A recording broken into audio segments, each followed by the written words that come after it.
नमस्कार दोस्तों, अनसुनी दिव्य कथाएं में आपका स्वागत है। आज हम आपको एक पिता और पुत्र से जुड़ी रोचक कहानी सुनाने जा रहे हैं। एक बार पिता और पुत्र दोनों जलमार्ग से यात्रा कर रहे थे और दोनों ही रास्ता भटक गए। फिर उनकी नौका भी उन्हें ऐसी जगह ले गई जहां पर 2 टापू आसपास थे और फिर वहां पहुंचकर उनकी नौका टूट गई। पिता ने पुत्र से कहा, लगता है अब हम दोनों का अंतिम समय आ गया है। दूर दूर तक कोई सहारा दिखाई नहीं दे रहा है। अचानक उन्हें एक उपाय सूझा और उन्होंने अपने पुत्र से कहा कि वैसे भी हमारा अंतिम समय नज़दीक है, तो क्यों ना हम ईश्वर की प्रार्थना करें।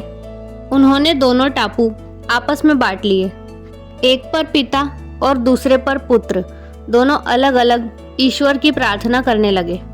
पुत्र ने ईश्वर से कहा, हे भगवान, इस टापू पर पेड़ पौधे उग जाए जिसके फल फूल से हम अपनी भूख मिटा सके।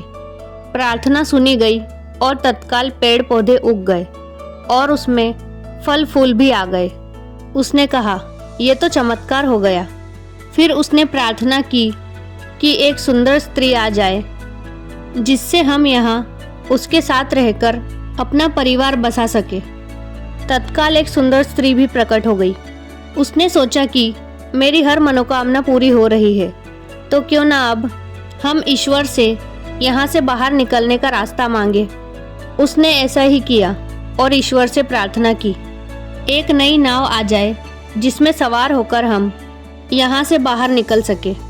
तत्काल नाव प्रकट हुई और पुत्र उसमें सवार होकर बाहर निकलने लगा। तभी एक आकाशवाणी हुई, बेटा तुम अकेले जा रहे हो, अपने पिता को साथ नहीं लोगे? तो पुत्र ने कहा, उनको छोड़ो। प्रार्थना तो उन्होंने भी की, लेकिन आपने उनकी एक भी नहीं सुनी। शायद उनका मन पवित्र नहीं है, तो उन्हें इसका फल भोगने दो ना। आकाशवाणी कहती है, बेटा क्या तुम्हें पता है तुम्हारे पिता ने क्या प्रार्थना की थी? पुत्र बोला, नहीं। फिर आकाशवाणी ने कहा, तो फिर सुनो। तुम्हारे पिता ने एक ही प्रार्थना की थी कि हे भगवान, मेरा बेटा जो भी मांगे उसे दे देना। तो दोस्तों, यह थी पिता और पुत्र की एक रोचक कहानी और पिता का अपने पुत्र से जुड़ा हुआ प्रेम दर्शाती हुई एक अद्भुत कहानी। आपको यह कहानी कैसी लगी हमें कमेंट करके ज़रूर बताएं और इस प्रकार की अन्य अनसुनी दिव्य कथाएं सुनने के लिए हमारे चैनल को सब्सक्राइब करें और इस वीडियो को लाइक और शेयर करना ना भूलें। राधे राधे।